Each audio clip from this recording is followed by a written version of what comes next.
सांग माने आपण सेठी केते जोर शीत पड़ुची तो बहुत जोर शीत पड़ुची आउ शीतर पूरा देह हाथ कांतरा माड़ी जाउची आउ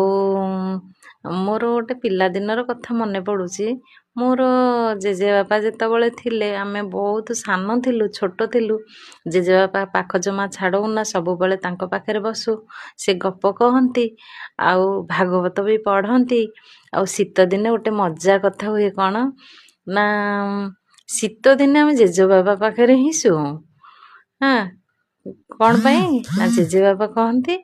तांकर गोड़ा कमल थिला से गोड़ा कमल तो बिछा हबो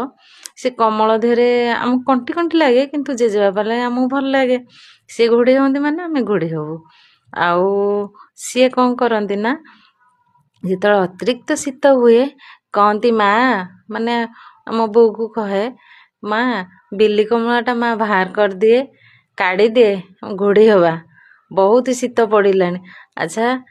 सांग माने बिल्ली कमल कौन